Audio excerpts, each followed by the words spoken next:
Há milhares de anos a caça não era apenas um passatempo, era uma questão de sobrevivência. Nossa viagem começa nas profundezas das florestas da África, onde os javalis têm sido, há muito tempo, uma presa valiosa. Um dos métodos mais antigos de caça que combina força e estratégia é a caça com arco e flecha. Esses arcos e flechas são geralmente feitos de materiais naturais, como madeira e pedras. O próximo passo envolve rastrear as áreas onde os javalis costumam aparecer, utilizando cães que sempre foram os melhores companheiros dos caçadores. Em algumas culturas, os caçadores cavavam buracos profundos, cobrindo-os com ramos e folhas. Assim, javalis desavisados caíam nessas armadilhas, onde podiam ser perfurados com lanças ou capturados. A população de javalis sempre aumentou rapidamente, graças à sua adaptabilidade e alta taxa de reprodução. Outro método que não requer o uso de cavalos, mas exige paciência, é esperar perto de uma árvore. O caçador se aproxima da área onde os javalis costumam visitar, espalha comida e, em seguida, sobe na árvore para esperar. Imagine a cena: cerca de 8 grandes javalis se reúnem abaixo e a tensão no ar é palpável. A lança é lançada com precisão. Agora, se fosse você, conseguira acertar um javali armado apenas com uma faca e uma corda de 4 metros? A expedição de caça aos javalis está prestes a começar. Este caçador observa cuidadosamente as áreas onde os javalis vagam com frequência e seleciona uma árvore que possa se curvar para montar uma armadilha. Ele amarra a corda em um laço de 20 centímetros de diâmetro. O milho, alimento preferido do javali, é espalhado dentro da armadilha. À medida que o javali procura comida, fica preso na corda que aperta o animal. Cada armadilha pode capturar um javali por vez, mas é reutilizável e muito econômica. A corda pode suportar uma carga pesada, permitindo capturar javalis que pesam de 200 a 300 quilos. Embora às vezes apenas um javali jovem seja pego, eles são astutos, fortes e podem ser perigosos quando encurralados. Um rebanho de cerca de uma dúzia de javalis está em busca de alimento e o caçador só precisa escolher o alvo mais próximo. Com uma ferramenta simples, uma lança de ponta afiada, ele derruba um deles. Esse método permite que o caçador escolha qual javali caçar. Mas, claro, ele precisa de um cavalo para acompanhá-lo, pois os javalis podem atingir velocidades de até 50 km por hora. Os bisões são os maiores animais terrestres que ainda vivem na América do Norte, com machos medindo até 2 metros de altura e pesando 900 quilos. Essas enormes criaturas foram fundamentais para a vida de muitas tribos nativas americanas, fornecendo não apenas comida, mas também materiais para roupas, abrigo e ferramentas. Embora não sejam os animais mais difíceis de caçar, os bisões estão entre os mais difíceis de abater, pois podem suportar vários tiros de rifles de alta potência e permanecer em pé por até 30 minutos. No passado, a caça aos bisões era frequentemente conduzida usando uma técnica conhecida como salto do búfalo.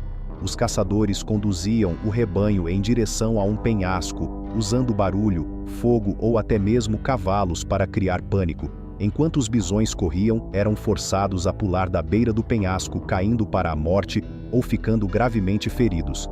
A tribo então se mudava para colher a carne e as peles. Para caçar bisões, os caçadores precisavam apenas de uma lança de 2 metros de comprimento.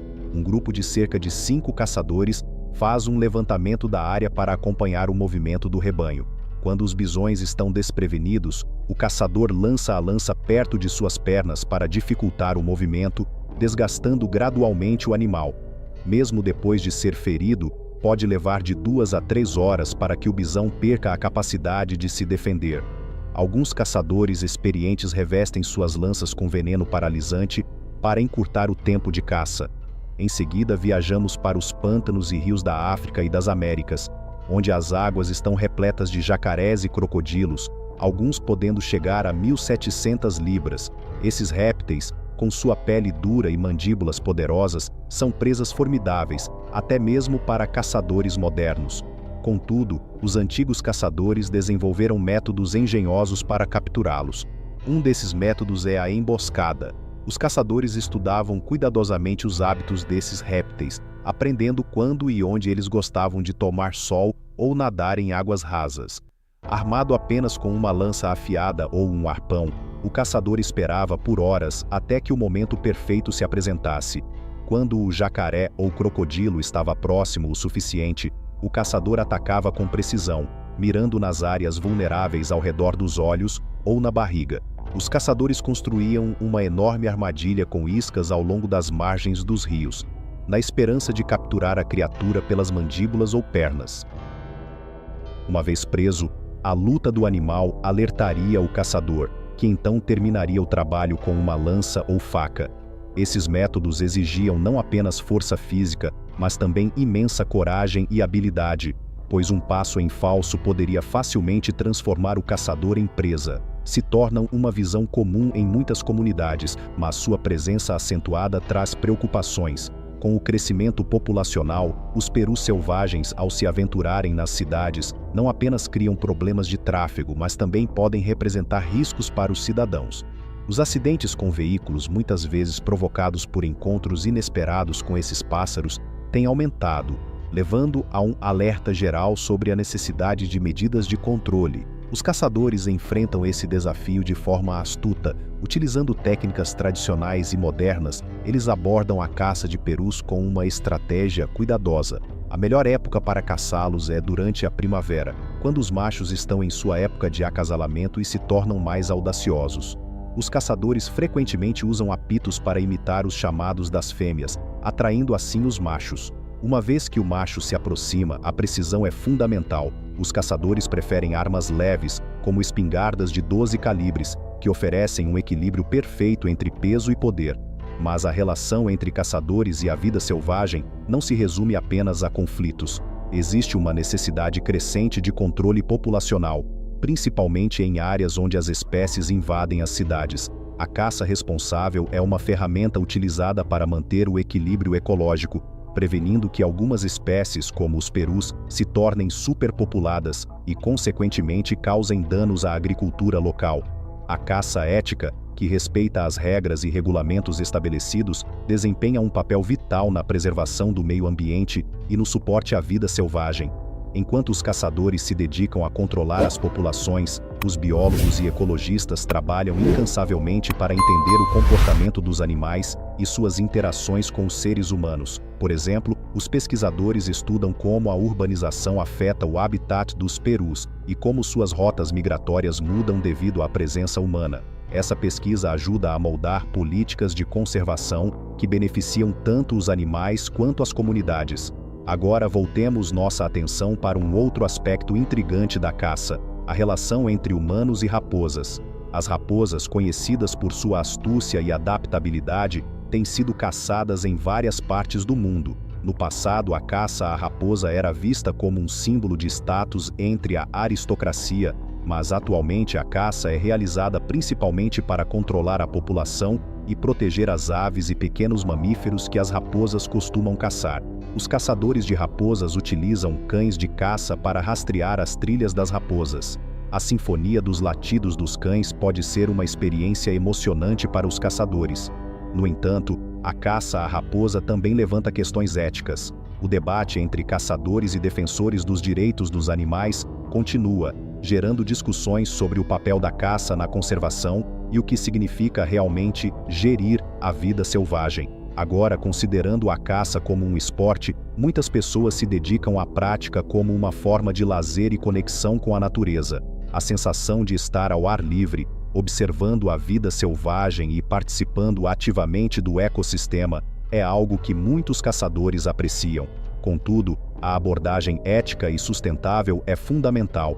A educação e a conscientização sobre práticas de caça responsáveis são vitais para garantir que as futuras gerações possam continuar a desfrutar dessa atividade. Além disso, os avanços tecnológicos estão moldando o futuro da caça. Com o uso de drones e câmeras de vigilância, os caçadores podem rastrear a movimentação dos animais de forma mais eficiente. No entanto, essa inovação também gera preocupações sobre o que significa ser um caçador e como a tecnologia pode impactar a natureza da caça. A caça que tem suas raízes na sobrevivência, evoluiu para um complexo entrelaçamento de tradições, ética e conservação. Cada vez mais caçadores e defensores da vida selvagem estão se unindo em busca de um entendimento mútuo que beneficie tanto os humanos quanto os animais. A relação entre caçadores e a natureza continua a ser um tema de grande importância, e os desafios que surgem a cada dia exigem diálogo, respeito e inovação. Assim, a caçada continua, não apenas como um passatempo, mas como uma peça essencial do delicado equilíbrio que sustenta nosso planeta. A complexa relação entre caça e conservação é um tema que provoca paixões e debates acalorados. Para muitos, a caça é um esporte tradicional que conecta o homem à natureza, enquanto para outros é uma prática que ameaça a sobrevivência de espécies.